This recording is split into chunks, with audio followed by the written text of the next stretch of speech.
ദൈവത്തിന്റെ ആദ്യജാതനായ പുത്രന്റെ പ്രാധാന്യം. ക്രിസ്തു വളരെ മാർമികനാണ്. നാം ക്രിസ്തുവിനെ വ്യത്യസ്ത നാമങ്ങളിൽ നമുക്കറിയാം.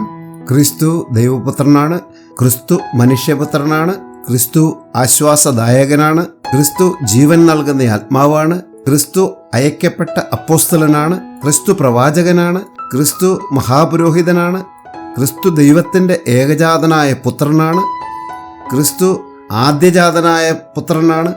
ഇതുപോലെയുള്ള ഒരുപാട് നാമങ്ങൾ ക്രിസ്തുവിന് കൊടുക്കപ്പെട്ടിട്ടുണ്ട്. വേദപുസ്തകത്തിൽ ഈ വിവിധ പേരുകൾ നമുക്ക് കാണുവാൻ കഴിയും. പുതിയ നിയമത്തിൽ ഇത് നമ്മൾ പ്രത്യേകമായി കാണുന്നു. എല്ലാ നാമങ്ങളും ഒരുപോലെയല്ല, അത് വ്യത്യസ്തവുമാണ്. വേദപുസ്തകം പരിശുദ്ധാത്മാവിനാൽ എഴുതപ്പെട്ട പുസ്തകമാണ്. അതിനാൽ ഈ പേരുകളിലൊക്കെയും ചില വ്യത്യാസങ്ങൾ നമുക്ക് കാണാം. അതിൽ ഒരു പ്രധാന വ്യത്യാസം ദൈവത്തിന്റെ ഏകജാതനായ പുത്രൻ എന്നുള്ളതും ദൈവത്തിന്റെ ആദ്യജാതനായ പുത്രൻ എന്നുള്ളതുമാണ്. ഇത് രണ്ടും ഒന്നല്ല. അപ്പോൾ അതിൽ വ്യത്യാസങ്ങൾ നമുക്ക് കാണാം. എപ്രകാരമാണ് ദൈവത്തിന്റെ ഏകജാതനായ പുത്രൻ ദൈവത്തിന്റെ ആദ്യജാതനായ പുത്രനായി തീരുന്നത്? ദൈവത്തിന്റെ നിത്യ ഉദ്ദേശമെന്ന് പറയുന്നത് ദൈവത്തിന് അനേക പുത്രന്മാർ ഉളവാകണമെന്നുള്ളതാണ്. അവന്റെ നിത്യ ആവിഷ്കാരത്തിനു വേണ്ടി അത് ആവശ്യമാണ്. വെളിപ്പാട് 21:7b, ഞാൻ അവന്റെ ദൈവവും അവൻ എനിക്ക് മകനുമായിരിക്കും. ഇത് പുതിയ യെരൂശലേമിൽ ഉളവാകുന്ന കാര്യമാണ്. 2 കൊരിന്ത്യർ 6:18, നിങ്ങൾക്ക് പിതാവും നിങ്ങൾ എനിക്ക് പുത്രന്മാരും പുത്രിമാരും ആയിരിക്കും എന്ന് സർവശക്തനായ കർത്താവ് അരുളി ചെയ്യുന്നു. യെശയ്യാവ് 43:6, ഞാൻ വടക്കിനോട് തരിക എന്നും തെക്കിനോട് തടുത്തു വെക്കരുതെന്നും കൽപ്പിക്കും. ദൂരത്തുനിന്ന് എൻ്റെ പുത്രന്മാരെയും ഭൂമിയുടെ അറ്റത്തുനിന്ന് എൻ്റെ പുത്രന്മാരെയും എൻ്റെ നാമത്തിൽ വിളിച്ചും എൻ്റെ മഹത്വത്തിനായി സൃഷ്ടിച്ച് നിർമ്മിച്ച് ഉണ്ടാക്കിയും ഇരിക്കുന്ന ഏവരെയും കൊണ്ടുവരിക എന്ന് ഞാൻ കൽപ്പിക്കും. ഈ ദൈവത്തിൻ്റെ പുത്രന്മാരാണ് ദൈവത്തെ നിത്യതയിൽ ആവിഷ്കരിക്കുന്നത്. എബ്രായർ 2:10, സകലത്തിനും ലാക്കും സകലത്തിനും കാരണഭൂതനുമായവൻ അനേക പുത്രന്മാരെ തേജസ്സിലേക്ക് നടത്തുമ്പോൾ, ഈ തേജസ്സിലേക്ക് നടത്തുക എന്ന് പറയുന്നത് തന്റെ മഹത്വത്തിലേക്ക് അവരെ നടത്തുക എന്നുള്ളതാണ്. വെളിപ്പാട് 21:10b, യെരുശലേം എന്ന വിശുദ്ധ നഗരം സ്വർഗത്തിൽ നിന്ന് ദൈവസന്നിധിയിൽ നിന്ന് തന്നെ ദൈവ തേജസ്സുള്ളതായി ഇറങ്ങുന്നത് കാണിച്ചു തന്നു. അപ്പോൾ ദൈവത്തിന്റെ അനേക പുത്രന്മാർ ദൈവത്തിനെ നിത്യതയിൽ അവന്റെ തേജസ് ആവിഷ്കരിക്കും. ദൈവം മനുഷ്യനെ സൃഷ്ടിച്ചത് ഈ അനേക പുത്രന്മാർ ദൈവത്തെ നിത്യതയിൽ തേജസ്സിൽ ആവിഷ്കരിക്കും.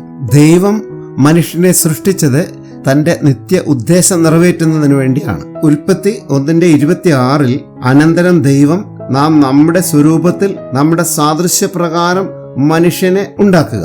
അപ്പോസ്തല പ്രവൃത്തികൾ 17:27-28, അവർ ദൈവത്തെ തപ്പി നോക്കി കണ്ടെത്തുമോ എന്ന് വെച്ച് അവനെ അന്വേഷിക്കേണ്ടതിന് തന്നെ. അവൻ നമ്മിൽ ആർക്കും അകന്നിരിക്കുന്നവനല്ല താനും. അവനിലല്ലോ നാം ജീവിക്കുകയും ചരിക്കുകയും ഇരിക്കുകയും ചെയ്യുന്നത്. അങ്ങനെ നിങ്ങളുടെ കവിവരന്മാരിലും ചിലർ നാം അവന്റെ സന്താനമല്ലോ എന്ന് പറഞ്ഞിരിക്കുന്നു. ഉൽപ്പത്തി 1:26, അനന്തരം ദൈവം നാം നമ്മുടെ സ്വരൂപത്തിൽ നമ്മുടെ സാദൃശ്യപ്രകാരം മനുഷ്യനെ ഉണ്ടാക്കുക. നാം ദൈവവർഗമാണ്, ദൈവത്തിന്റെ വർഗത്തിൽപ്പെട്ടവരാണ്.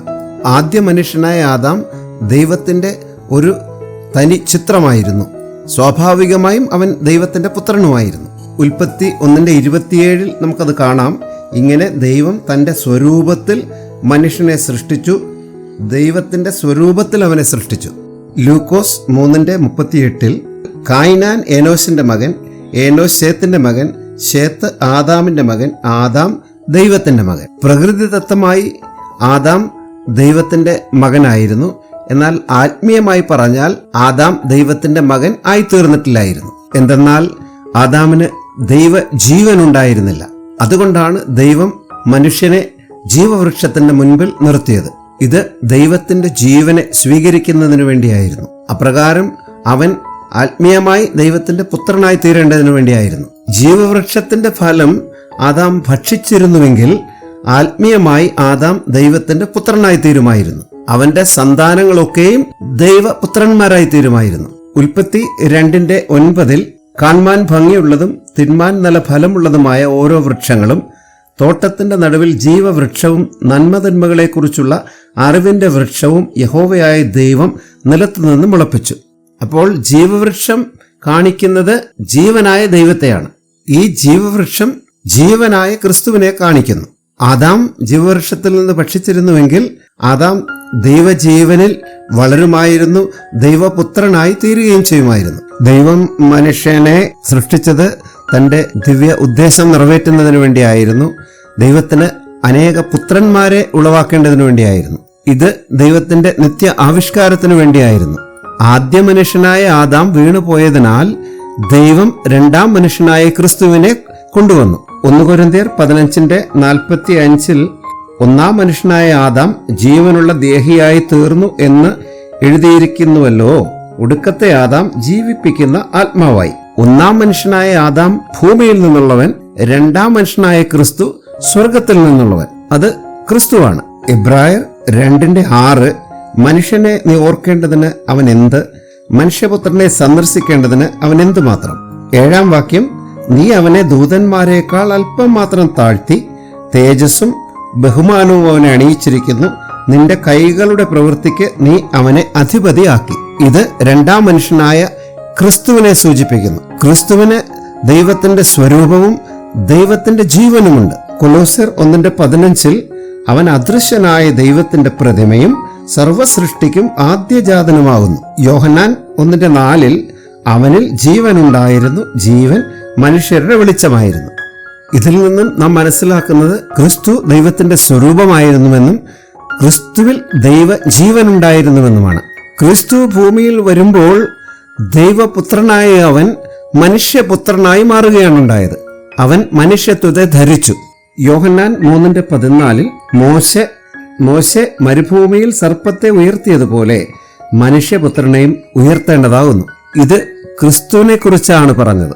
സഖറിയാവ് 1:8 ഞാൻ രാത്രിയിൽ ചുവന്ന കുതിരപ്പുറത്ത് കയറിയിരിക്കുന്ന ഒരു പുരുഷനെ കണ്ടു. അവൻ ചോലയിലെ കൊഴുന്തുകളുടെ ഇടയിൽ നിന്നു. അവന്റെ പിൻപിൽ ചുവപ്പും കരാൽ നിറവും വെണ്മയുമുള്ള കുതിരകൾ ഉണ്ടായിരുന്നു.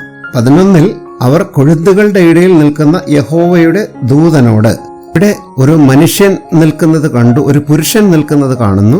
അതുപോലെ ഇവിടെ യഹോവയുടെ ദൂതൻ നിൽക്കുന്നത് കാണുന്നു. യോഹന്നാൻ 19:5 അങ്ങനെ യേശു മുൾക്കിരീടവും ധൂമ്രവസ്ത്രവും ധരിച്ച് പുറത്തു വന്നു. പീലാത്തോസ് അവരോട്, ആ മനുഷ്യൻ ഇതാ എന്ന് പറഞ്ഞു. പീലാത്തോസ് പറയുന്നത് ആ മനുഷ്യൻ ഇതാ എന്നാണ്. എബ്രായർ 2:10 സകലത്തിനും ലാക്കും സകലത്തിനും കാരണഭൂതനുമായവൻ അനേകം പുത്രന്മാരെ തേജസ്സിലേക്ക് നടത്തുമ്പോൾ അവരുടെ രക്ഷാനായകനെ കഷ്ടാനുഭവങ്ങളാൽ തികഞ്ഞവനാക്കുന്നത് യുക്തമായിരുന്നു. ഇവിടെ കർത്താവായ യേശു അനേക പുത്രന്മാരെ തേജസ്സിലേക്ക് നടത്തുന്നതായി കാണാം. അതുപോലെ തന്നെ റോമർ 8:29 ഇതിനോട് ചേർത്ത് നാം വായിക്കുമ്പോൾ, അവൻ മുന്നറിഞ്ഞവരെ തന്റെ പുത്രൻ അനേകം സഹോദരന്മാരിൽ ആദ്യജാതനാകേണ്ടതിന് അവന്റെ സ്വരൂപത്തോട് അനുരൂപരാകുവാൻ മുൻ നിയമിച്ചു മരിക്കുന്നു. അനേക പുത്രന്മാർക്ക് മുന്നോടിയായുള്ള ഒരു മൂലരൂപമായി ക്രിസ്തുവിനെ ഉളവാക്കുകയായിരുന്നു ചെയ്തത്.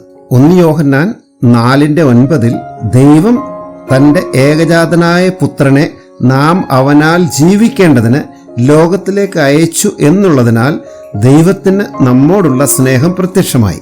യോഹന്നാൻ 3:16 തന്റെ ഏകജാതനായ പുത്രനിൽ വിശ്വസിക്കുന്ന ഏവരും നശിച്ചു പോകാതെ നിത്യജീവൻ പ്രാപിക്കേണ്ടതിന് ദൈവം അവനെ നൽകുവാൻ തക്കവണ്ണം ലോകത്തെ സ്നേഹിച്ചു.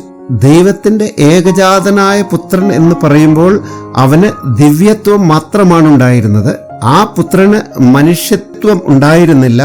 അവൻ മനുഷ്യ രൂപം എടുത്തെങ്കിലും ആ മനുഷ്യത്വം അവന്റെ ഉൾക്കൊള്ളായിരുന്നില്ല. മത്തായി 8:29 അവർ നിലവിളിച്ചു, ദൈവപുത്ര, ഞങ്ങൾക്കും നിനക്കും തമ്മിൽ എന്ത്? യേശു മനുഷ്യപുത്രനായി ഇവിടെ ജനിച്ചുവെങ്കിലും ദുഷ്ടാത്മാക്കൾ അവനെ ദൈവപുത്ര എന്നാണ് സംബോധന ചെയ്തിരുന്നത്. അവർ ഒരിക്കലും അവന്റെ മനുഷ്യത്വത്തെ പ്രഖ്യാപിക്കുവാൻ ആഗ്രഹിച്ചിരുന്നില്ല. അവർ അവന്റെ ദിവ്യത്വത്തെ മാത്രമാണ് പ്രഖ്യാപിച്ചിരുന്നത്, ദൈവപുത്ര എന്ന്. എബ്രായർ 2:14 മക്കൾ ജഡരക്തങ്ങളോട് കൂടിയവർ ആകൊണ്ട് അവനും അവരെപ്പോലെ ജഡരക്തങ്ങളോട് കൂടിയവനായി മരണത്തിന്റെ അധികാരിയായ പിശാചിനെ. പുനരുത്ഥാനത്തിലാണ് ദൈവത്തിന്റെ ഏകജാതനായ പുത്രൻ അവന്റെ ആദ്യജാതനായ പുത്രനായി മാറിയത്. വെളിപ്പാട് പുസ്തകത്തിൽ നമുക്ക് ഇതിന്റെ ചിത്രം ഒന്നുകൂടി വ്യക്തമായി നമുക്ക് കാണാം. വെളിപ്പാട് പുസ്തകം 1-ാം അധ്യായം അതിൻ്റെ 5-ാം വാക്യത്തിൽ വിശ്വസ്ത സാക്ഷിയും മരിച്ചവരിൽ ആദ്യജാതനും ഭൂരാജാക്കന്മാർക്ക് അധിപതിയും ആയ യേശുക്രിസ്തുവിങ്കൽ നിന്നും നിങ്ങൾക്ക് കൃപയും സമാധാനവും ഉണ്ടാകട്ടെ. എബ്രായ ലേഖനം 1-ാം അധ്യായം 6-ാം വാക്യം ആദ്യജാതനെ പിന്നെയും ഭൂതലത്തിലേക്ക് പ്രവേശിപ്പിക്കുമ്പോൾ ദൈവത്തിന്റെ സകല ദൂതന്മാരും അവനെ നമസ്കരിക്കണമെന്ന് താൻ അരുളി ചെയ്യുന്നു. ആദ്യജാതനായ പുത്രൻ ഉയർത്തപ്പെട്ടതായ മനുഷ്യത്വത്തിലാണ്. ആദ്യജാതനായ പുത്രൻ പുനരുത്ഥാനത്തിലാണ് ആദ്യജാതനായി തീരുന്നത്. ഇത് അവന്റെ ഉയർത്തപ്പെട്ട മനുഷ്യത്വമായിരുന്നു. ഇത് ദൈവത്തിന്റെ പൂർണ്ണ ഭാഗധേയവുമായിരുന്നു. പ്രവൃത്തികൾ 13:33 നീ എൻ്റെ പുത്രൻ, ഇന്ന് ഞാൻ നിന്നെ ജനിപ്പിച്ചു എന്ന് 2-ാം സങ്കീർത്തനത്തിൽ എഴുതിയിരിക്കുന്നുവല്ലോ. ഇന്ന് എന്നുള്ളത് പുനരുത്ഥാന ദിവസത്തെ കാണിക്കുന്നു. പുനരുത്ഥാന ദിവസത്തിൽ കർത്താവായ യേശുക്രിസ്തുവിന് ഒരു ജനനമായിരുന്നു. അത് ദൈവത്തിന്റെ ആദ്യജാതനായ പുത്രനായിട്ടുള്ള ജനനമായിരുന്നു. ഇതിനു മുൻപ് കർത്താവ് ദൈവത്തിന്റെ ഏകജാതനായ പുത്രനായിരുന്നു. എന്നാൽ പുനരുത്ഥാനത്തിനു ശേഷം അവൻ ദൈവത്തിന്റെ ആദ്യജാതനായ പുത്രനായി മാറി.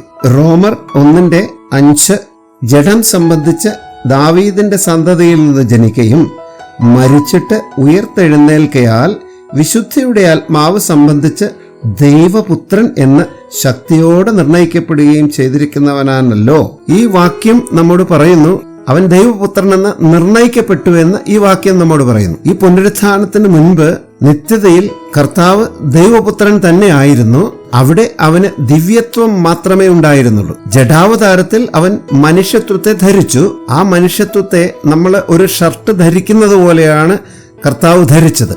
ആ കുപ്പായം അവന്റെ മേൽ നിന്നും എപ്പോൾ വേണമെങ്കിലും മാറ്റപ്പെടാമായിരുന്നു. കർത്താവിന് ഈ മനുഷ്യത്വത്തിന്റെ കുപ്പായം തന്നിൽ നിന്ന് നീക്കിക്കളയണമെന്ന് താൻ ആഗ്രഹിച്ചിരുന്നെങ്കിൽ തനിക്ക് അതെപ്പോഴും സാധ്യമായിരുന്നു. എന്നാൽ കർത്താവ് ക്രൂശിലേക്ക് പോയത് മനുഷ്യപുത്രനായിട്ടായിരുന്നു. അവൻ മരിച്ചത് മനുഷ്യപുത്രനായിട്ടായിരുന്നു. അവൻ കല്ലറയിലേക്ക് പോയതും മനുഷ്യപുത്രനായിട്ടായിരുന്നു. അവൻ പുനരുത്ഥാനം ചെയ്തപ്പോൾ അവൻ വിശുദ്ധീകരിക്കപ്പെട്ട, രൂപാന്തരപ്പെട്ട, ഉയർത്തപ്പെട്ട ഒരു മനുഷ്യത്വത്തെ അവൻ കൊണ്ടുവന്നു. ഇത് പുനരുത്ഥാനത്തിൽ സംഭവിച്ചു. ഈ ഉയർത്തപ്പെട്ട മനുഷ്യത്വത്തിലുള്ള ക്രിസ്തു എന്ന് പറയുന്നത് ദൈവത്തിന്റെ പൂർണ്ണ ഭാഗഭാക്കായിരുന്നു. ഇവിടെ ദൈവത്വം മാത്രമല്ല മനുഷ്യത്വവും അതോടുകൂടി ഉണ്ടായിരുന്നു. ഇവിടെ കർത്താവിന് ദിവ്യത്വവും മനുഷ്യത്വവും ഉണ്ട്. ആദ്യജാതൻ എന്ന് പറയുന്ന കർത്താവ് ഒരു മൂലരൂപമായി മാറി.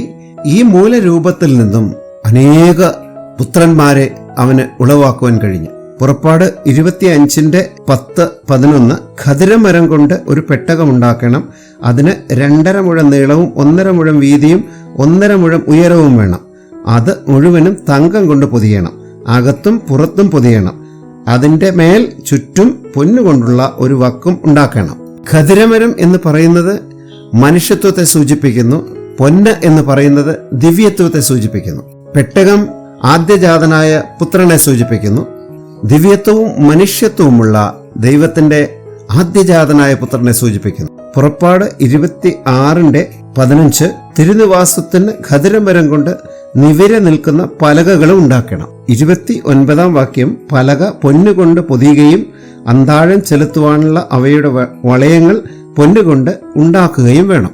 ഇവിടെ ദൈവം അതേ വസ്തുക്കളെ കുറിച്ചാണ് വീണ്ടും പറയുന്നത്.